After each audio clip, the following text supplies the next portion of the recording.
The message of the male tree was carried on by the wind, the creep of the critters, the endless expanse of greenery, the overly punctual migratory birds, and many other friends we can only be thankful for. And the rest of it, I will keep working on it. Thank you.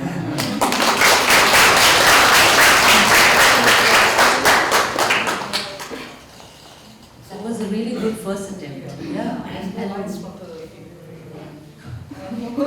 He said it's a work in progress. So. All right.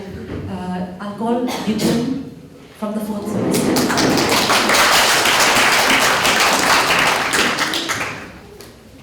Good afternoon, everyone.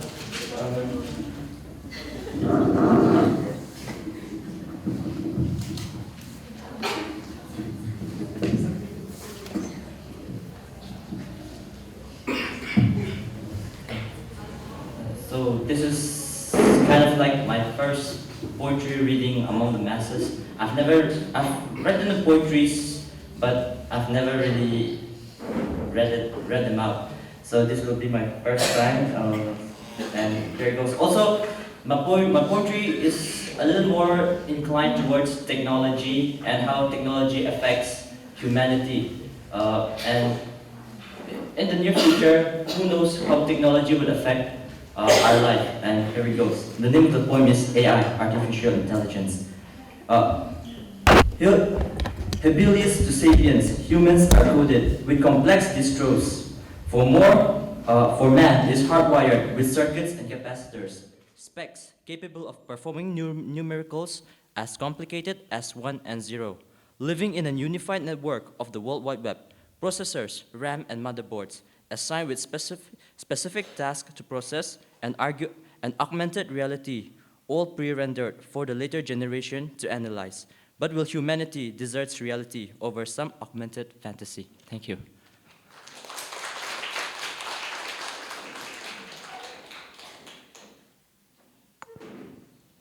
Thank you, Gideon.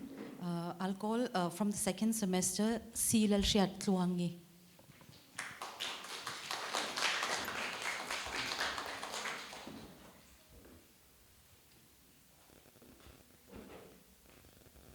Hello everyone, my name is Sila Shatrangi, and the poem I'm about to read is, I wrote this poem for in the remembrance of my grandmother who died 2010 January, and the title is called Piaral Kongkar.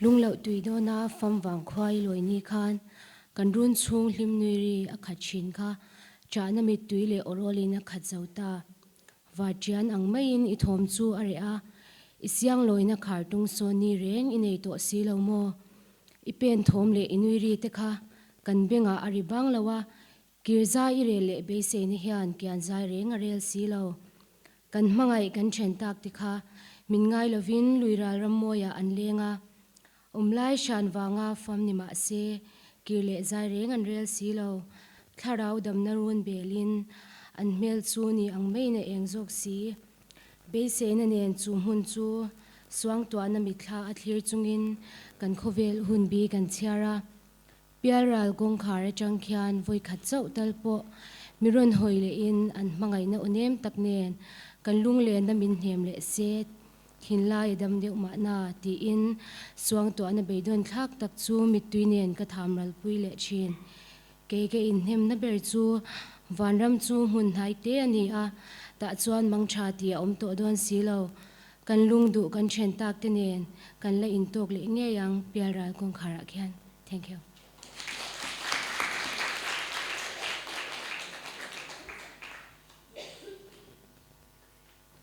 Thank you, Lashiat Truangi. I'll keep calling and then, we'll ask, for any kind of a comment from any one of you or from Ms. Mona. Okay, I'll call on Rivka from the 4th semester.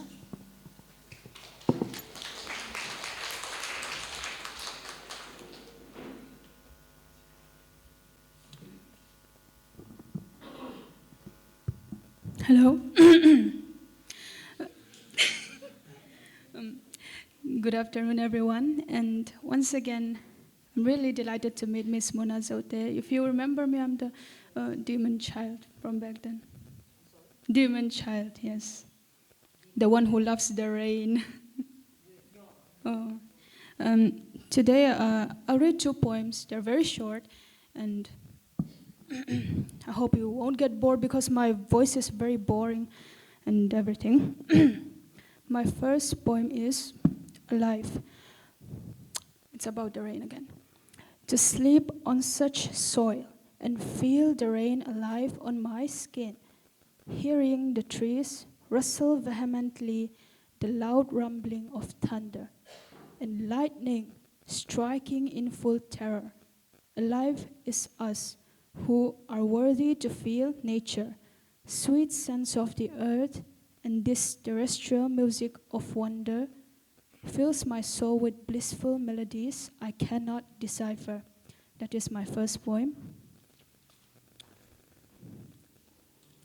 My second poem is Childlike Soul, which is very close to my heart. And I believe that we all want to feel childish again every now and then to have some fun along the way and everything. So let's read. The sound of the rain, oh my childlike soul, have you never been this gay? Lamenting words of sorrow, were you in perpetual mourning? Rest easy tonight, for the rain shall purify your soul once more. Sleep in peaceful dreams tonight, oh my childlike soul. Thank you.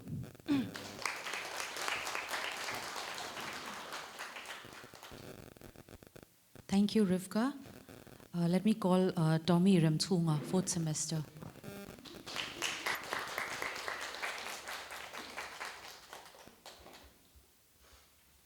Hello, good afternoon. I actually have terrible stage fright, and it's terrifying to be standing here in front of you, and especially added that Miss Mona is here. So yesterday while I was doing the dishes, actually, this poetry came to me. So I put my dishes away for a while, and then I scribbled it on a piece of paper. The language might be a bit vulgar at some places. Okay, it's called A Wise Man Once Said. Branded a sinner because you don't attend church and pray to the foreign man's God given to you at birth. Labeled the black sheep for not sitting silent when self-righteous words are spewed to keep your knees bent. Stigmatized and shunned for loving different and told you've gone astray by choice or by accident. Ostracized from society for not letting your genitals or outdated scriptures decide your parameters. Conditioned to live within the confines of what he or she might think and scoff. Oh, you're alive much shorter than you are dead. Take life by the balls, a wise man said. Better a solitary wolf in the snow than a flock of sheep in the meadow. Thank you.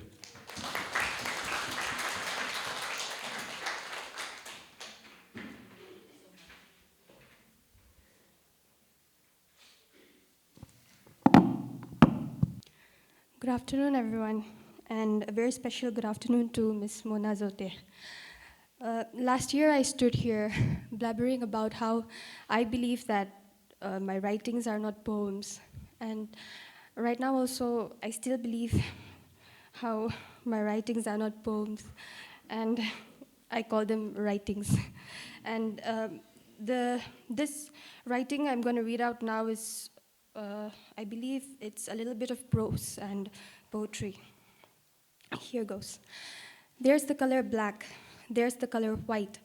Both the colors coupled simply makes black and white. Michael Jackson sang, but if you're thinking about my baby, it don't matter if you're black or white. Yin and yang symbolizes how two opposite forces may be of a perfect companion, and they're black and white. Oreos, black outside, but white inside. Panda, a symbol of friendship and peace, is black and white. And then there's him, a little bit of black and a little bit of white. But most colors do not comprehend to the fact that he's a little bit of both, black and white. While other colors give credence to whatever color he may be, Mr. Black and White shall always find a way to settle with whatever, accept it or not. Michael Jackson taught him how it didn't matter. Yin and Yang taught him how opposite forces gives perfection. Oreos taught him how black and white is imperfectly perfect, sweet. Pandas taught him how he could make people laugh though he be black and white. The Beatles, Blackbird, taught him how to take his broken wings and learn to fly. So he did.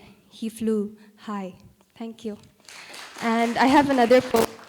It's in Mizo. It's my first poem, which is written in Mizo. I was challenged to write in Mizo because, honestly, I used to have a lot of encounter where people usually ask me if I speak in Mizo or not. And Mizo is actually the only culture and the only society I know. So all of those encounterments challenged me to write in Mizo. So here goes, nothing. Hun maktak, base na, base to lau chu varchian in a liampuya. Ar kwang rin nung berchuan, kovar arun thena. Ni eng moy tak chuan ni thar duom tak arun her chwapuya. Ka base to lau ka base na arun hlia kuin.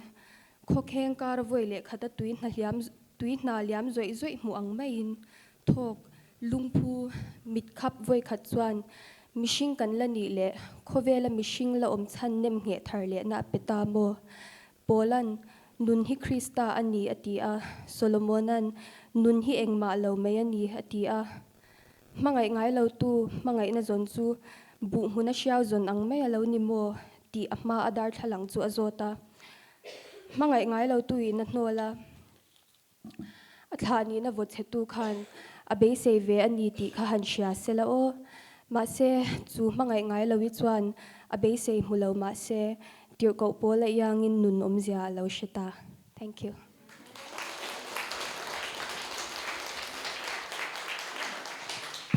Thank you, Afra. Yes, let me call on Margaret Jongte from 4th semester.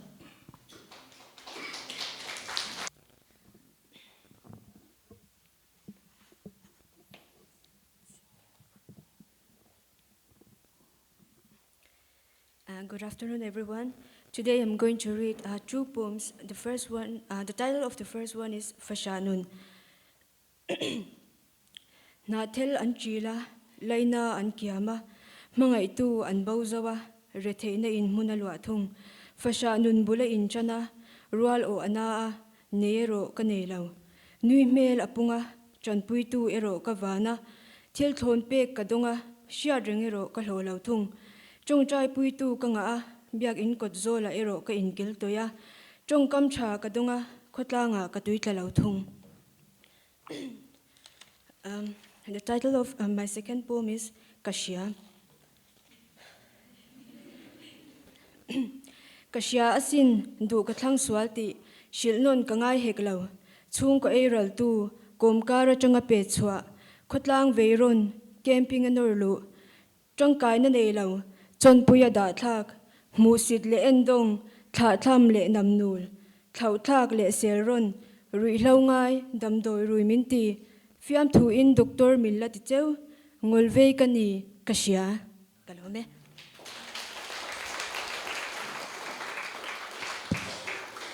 Thank you, Margaret. Lalshat Sangi from 2nd semester. Good afternoon, everyone.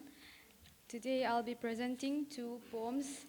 Kat siar masak tur zok hik kathang fel thei che lo ma se hei ka zia masak zok ani wangin ni som pali thakhat sang ni som hnia ka zia. We needed blue. Once upon a time we were both blue. We decided blue could easily fit two. Private tunes that kept ringing after midnight somehow made its way to daylight. At some point, we viewed the world as one. It was never a race, but our egos won. Slowly but surely, the blue kept on fading, and distance kept on increasing. Strangers by day and lovers by night. Now wishing I could claim these words as untrue. Who knew a blue tick could make or break a soul? We needed the blue all along. A second poem he tunlaya kathil ve em wanga kazia ati ve thenga nizana kazia zo anya ai thak dan mi lo thiam sak don ya bia der an kanem bia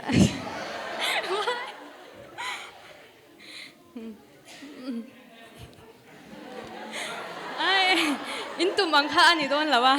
Law ngai thalok ula. Biader an kanem min hlane mason le nun no min tiame.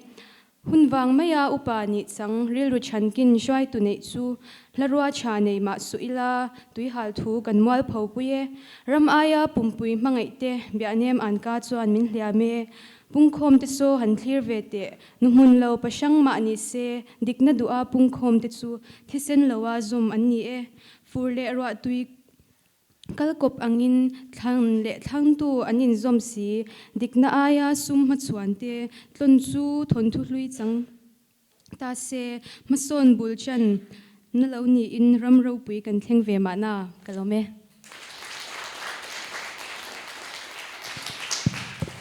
Sangi, thank you. Vanzik Pui from 4th semester.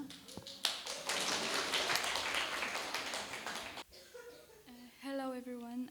My poem is inspired by my hometown, Defying, and I have an obsession with enormous, gigantic tree, and that concept inspired me to write this poem. And the poem is about our first and last chief, Chuan Liana, who is in conflict with the ethereal being Puvana, where they fight for the love of that tree. It is written in Mizo, and it's a bit long, so please bear it with me. Kwanun ke fang tlang chu khove lai taka ruatin chin chia nan ke fang kung aphuna akung te chu thang duangin azik te chuan vandum pol hial a hol chhauta achang le zar te chuan kol kil adap thlenga khovel mumpon atang khian chhor thapui sakei sen le chong moi ten thlirin moi anti bang theilo chu thing moi tak a hna hring no siar mei chiar sen ruwa lo ra tam tak nun na hnar ni ta chu thil nung tin reng chu nu yang thing chu puwanan a hmu alung lai adum nge ye zo lai di ta zai a rel ta lel tlangwal chuan lianan apa do ro ta yanga pathian tho oi chun mau samin ke fang tlanga akal a hmuta thing lian moi tak chu alung adumin a hmangai te em ema zo lai di chu ata ta a chu thing lian zar duai hnuaya chuan ke fang fa te le an lel chuan lian ten zu fang do tin twal an chai an khovel chun nu ke fang thing lian hmangai na nga tak chu hmangai zai an rel ta puwanan zuk thlirin thing lian le ke fang fa te twal chai chu chuan lian a thik hle in zol ai di ta khal wang chuan lange ye phuba chu mual zawa ta kawin ho mual zawat tukro ke fang thing lian khu thing lian tuar na tap ngoi chu analua e chuan lian tan thin lung ke somin hring lang tlanga thoi dam nan lung lau tui adot mangai em tu puwan chuan thla thlam lovin ke fang thing bul chu azung te zwa zelin hlo bet zinga om mei te se chor chwa lo nan sheng betin rimen hoi samzai ngei chuan khove lai chu achatta chong moi sakei sen le chhor thapui ten sunzai an rel ta a thinglung ke som ke fa te lung lai ana adam theilo shing fa ni ma se wana chhau tumin chuan liana phuba lak zai an rel puwanan pola chu kawin ke fang fa te khu sai ro ngot an veinan pola chuan leina taka sain shing fa ni hek ngot an veita ti chuan puwana chuan ke fang fa te fasha turin wana akal santa a thank you.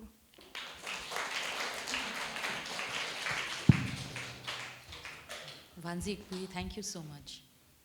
Yes, I'll call Lalram Ro at the silo from 4th semester.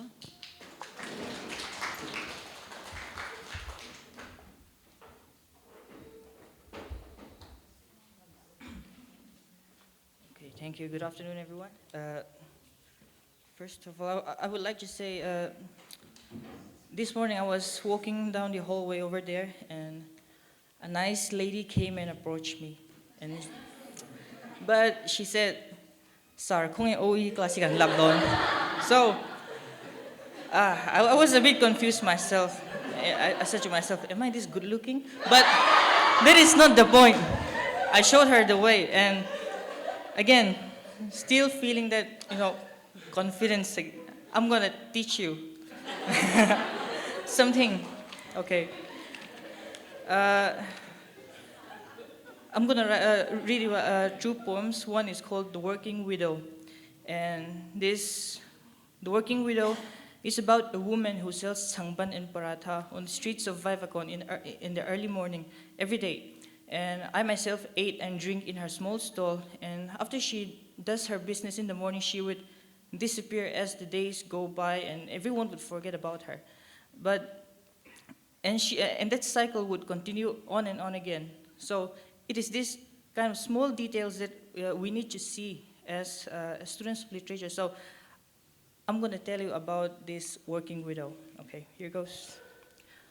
One morning, the ember breathes her charcoal pot of earth and ash. Smoke arise before the waking sun, even spills from the caring hills. Always so quiet, the smell of dew, quiet words on wrinkled lips. A mother, a widow, a Mary of the morning grace. Ask her all what she had, she'd serve all warm and well. Watch, wait, and flock about the flower they puff, brown and tan. This morning she would say, with a smile undeserved, "A tea, my child," settling the mugs. Thank you. And the other one is called Lungpui Fate, and this is, as the title, a Mizo poem.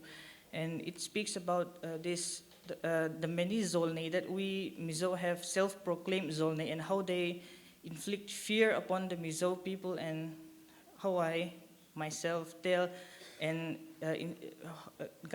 want to guide these people that they need not fear this kind of false prophecies, and which does not even have a basic principle. So this is called Lungpui Fate, the Mizo people, Lungpui Fate. Zolne kam chuan za ngai sela tlang nu zongin muta khamnan lungphun zon tu kho avar thlenram anai tiamram tlang lungphu fan tu khong khok nun na thing zar chiak ra an chek ila chembun ma zong tlana hun leta kol phetha ke ang miang som lawathu lungpui fa ilira hun tok ta e zubel farthlum chu lomila mothar siam izir tharnan kama vok thuk nilo ula von ban sui nge ahun leta zolne kam chon za ngai sela lungpui fate anlo din tharnan. Thank you. Thank you, Rambrota. Let us call on Ramwan Omi, fourth semester.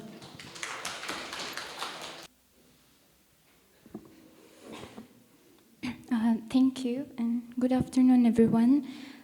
This is my first experience reading in front of people, and I am very thankful to be for this platform like this, giving us the opportunity to share our poems.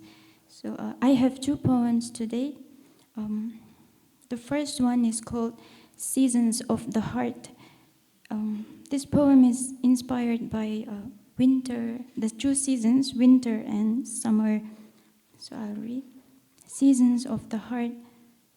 Winter will be over soon. Chilly air, winter stars, I will miss them terribly. The calm sunrise and the quiet moon, they make the air lazy. I see people getting ready for the holiday. They make life look crazy. Summer will be here soon. Warm breeze, scorching sun. I hope life starts merrily. The vibrant sunrise and the lively moon, they want to keep you awake. I see people getting ready for a new beginning. They hope to keep their life alive. Our life will be over soon, while we are ever busy, ever getting ready, always planning for the next season. The seasons, they want to show us the heart of life. Seasons of the heart, they keep beating. Are we listening? Thank you. The second poem is called Who is a Mother? She spent her whole youth in the house of a stranger. She is promised a love of a lifetime, a decision that changed her. No income, but the work is always in order. No praise in her success, but the reward is in the gray-stained eyes that only look at the faithful heart. Thank you. Thank you, Ramwan Omi. And for our last student, Zirsang Liana, 4th semester. Okay. Good afternoon, everyone. I have two poems with me today. And the first poem is supposed to be a comical poem. At least that was my intention. And it's titled The Man of Many Paradoxes. Many paradoxes. Ma'am, I'd like my cold coffee served hot, my shoes in a bubble wrap that cannot pop, my food chef voila from Mumbai streets, water from the Ganges in Wall Street. Lay me down in a bed neatly unmade, the man from last night's storm raining on my parade.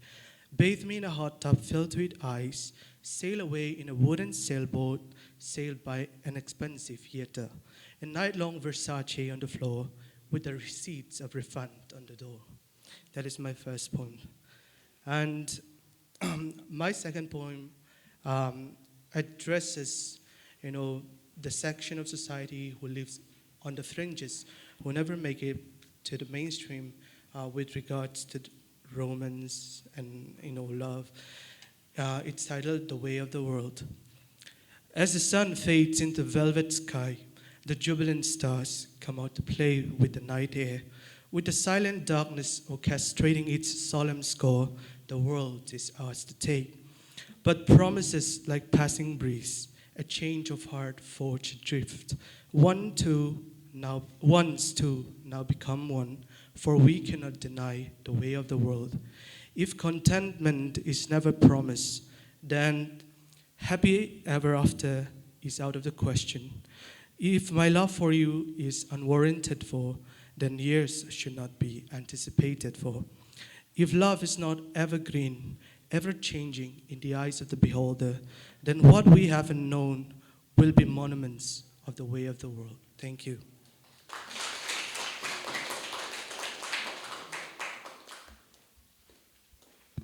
So thank you so much to all our students. So Umona, I'd like to admit that, of course, that may even answer the first question that you had broached them regarding what they actually write about, the essence of it. So, probably the session should have been, a little bit, you at the last. Yeah, the other way around. Anyway, so I have two requests. The first thing would be to give your honest feedback, because these students were really looking forward to, you as a poet and someone who's been there, done that, who's seen a lot of, the way things function. And many of our students here hope that they will be published poets someday. So regarding their writing and, your feedback on that. And secondly, regarding the issue of revision of their work, as you know, many of them have said that they wrote it last night and a week before. So regarding that, if you have any feedback on that, thank you. Anything? Thank you so much. I found a lot of the poems that you read out quite delightful, especially the first one, which was unfinished, unfortunately. And yes, my first question, the session should have been the other way around. I should have asked that question right now, and it was amply answered by what you read out. What do you write about Kakazot Khanya at the beginning? What inspires you? I would like to make one observation, which is more or less, it's quite broad. It's a very general observation, and perhaps since you just read out one or a couple of your poems, so it might not be a very complete observation. And one is, which is that the ones that were written in Mizo absolutely dealt with, the things that were very distinctly Mizo, while the ones that were written in English were more very, much more abstract themes, so to say, motherhood, for example, or something like that. Not saying that this is bad or wrong or anything, do whatever you want. It's just that I was wondering if, if there's any kind of an obstacle towards exploring more distinctly Mizo themes in what is absolutely not our first language, English.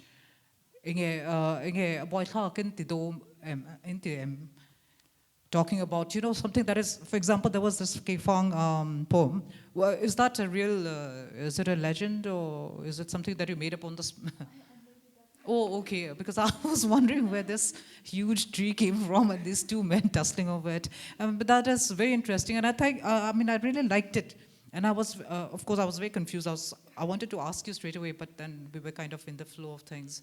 So things like that, and which I have frankly never heard in English, although I would not say that I've read everything there is out there. So I'm not saying that this is bad, that everyone should go start writing about Mizo, very local themes in English or anything like that. It's just an observation, and I was just wondering if it is something to do with English being something of a second language for us.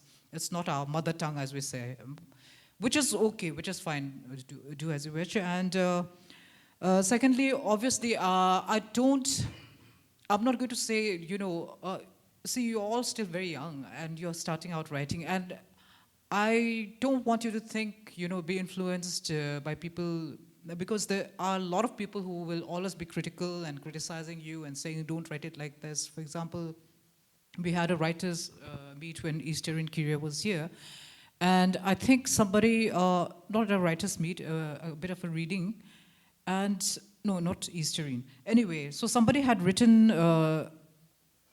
I believe it was Hannah Lalanpui's, is that, did I pronounce that correctly? When Blackbirds Fly. You might have seen the novel. And somebody who was a little older in the crowd had said, why are you writing this when you have not experienced it yourself? And of course, we naturally, at least I pushed back against the thought that just because she is of a much younger generation that never lived through that, doesn't mean that she can't write about it. And that's the kind of critical, or rather not even critical, but very negative and very, it kind of puts you down, and tries to put restrictions on you. And what I want to say is that don't be, intimidated by people who say things like that. In Intlasung palange, don't be Intlasung. And in the particular case of this novel by this young woman, who obviously, she's so young, she would never have lived through it. But it's just that what is very, very important is that through your eyes, the eyes of this next generation, your generation, to look back at the past and to revisit it and see it in, maybe you see it in ways that the people who lived through those things would not have been able to discern at that point. So that's my second, not so much advice, but I know that you might have to go through a lot of things, people saying, why are you writing this? Oh, don't write that. Oh, it's like that. But I'm telling you that, you can write about everything else, anything that you want. So, and secondly, what was that? Something about publishing and all that. So one of the things, I have just come back from Guwahati, where we had, the university had a Northeast Writers something meet, where this came up. There was a panel on publishing, because Northeast at the moment, or rather for quite some years, it has been very, very much the thing that everyone else is pursuing, the literature from the Northeast. And so the thing is that, of course, we might be able to get published or not, that is one thing. But what I wanted to point out is that in Mizoram, we already have a tradition of self-publishing, which in many parts of the world is not exactly pursued because people think of it as vanity publishing or something. But I think it is also worthwhile because you don't have to wait around for your work to, be actually be picked up by somebody. And it's a tradition that I think also ensures the author's independence. So I'm not saying that be happy with that. If you want to get published in journals and all, you'll have to go looking for them. And occasionally I do, whenever somebody does approach me for an anthology or something like that, and I do try to send it on. So please keep writing, and as far as possible, through the department, we will try to get more and more works from younger writers out, which is something that I am personally very interested in. And with regard to revision, of course, you have to revise. I mean, nobody is perfect that, you get it perfectly. I rewrite my own things a lot. And, the thing is that you reach a point where you know that you cannot do more with whatever it is that you're writing. But revise, it is an absolute must, I find. It's not, you might have the impression that a poem is supposed to be perfect from the very first. It isn't. You can go back and revise. But if it feels fine to you the way it is, leave it alone. If you feel like, okay, I'm not happy with this line, I'm not happy, just go back and revise until you're happy, more or less happy with it. I think that was the point. Yeah. So that's it. Number one, please don't ever feel restrained or restricted by anything that anyone might say, or by your own ideas that, oh, I live here, I do this, I cannot write this subject is off limits for me. Secondly, of course, keep on writing so that it's not exactly very easy, and I would suggest, if possible, I know that the department, or perhaps it's a university that has a journal.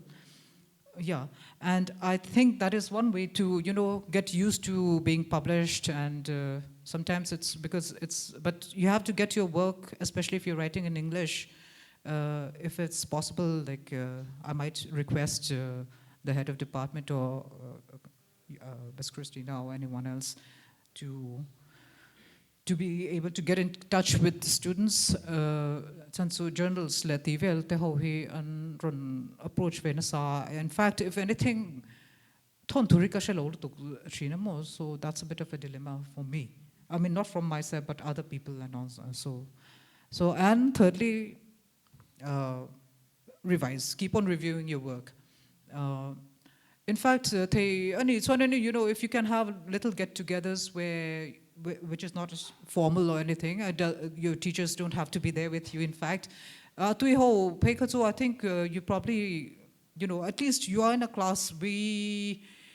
When I was like your age and writing feedback, so at least you have each other. So, try to form a little circle every now and then. You don't have to do it very regularly, and you read out to each other. This is something that is so important. You always need feedback. Because, and the feedback of your friends is a start. Because for one thing, you will be able to laugh about it, and you listen to them, you listen to each other. If there's something that you have written deliberately, and you feel that it should remain that way, you can argue about that. So that is it mostly. It's not like you have to. There's no extensive training for writing poetry or prose or anything, although you can have writing workshops and so on. Do you ever have writing workshops over here? Okay, because something that creative writing workshops in Beijing. Yeah, okay. So that's mostly it. If there's anything else that I can talk about, or if you would like to know about. MM is not something horribly technical, so I'm not expecting anyone to be too puzzled about it. But that is the main thing. And the other thing is, of course, but the fact that for some reason there seems to be a kind of a fissure between what you write in English and what you write in Mizo, even within the same person. Kaka, Tumela, like why? And in itself, it's quite interesting, I think. But that's about it. That's. Request to Rameng Boy draw. Yes, the lines from the female tree, not, a male tree, Yes. So before we conclude this session, kan tangkai pui via win ka say ani, because it's like, as the saying goes, hearing it from the horse's mouth through ngai tu atur te hi tamani English department hian classroom a hianin a theory hianin kan zir tlut zela a practical hianin ti hi claim thina, so kami imbalance zau lu tukha I claim in kami bridge ka han gap de kami gap ka han bridge de kan do ani, look at me. And also hopefully even the session that we had last year and then this year also, we are hoping to actually compile it and come out with a good publication. All right. So for those of you also who would like to contribute, you are more than welcome. Another food for thought, poetry katui lau kaziak pe lau kaziak ngai lau ti tan pon. There are always other ways and means of expressing yourselves. Creativity, it's a very, very important human, something that makes us human. So find your own outlet. Many of you may write poetry, many of you may write prose, many are into songwriting, and so there are so many other ways and means of doing that. So let's hope that this session is also a good encouragement for that. All right, so thank you, Ms. Mona. Our apologies again. All right, so we have a short, a little bit of tea and snacks that's been provided for everybody. So let us go that side, all right? Thank you so much.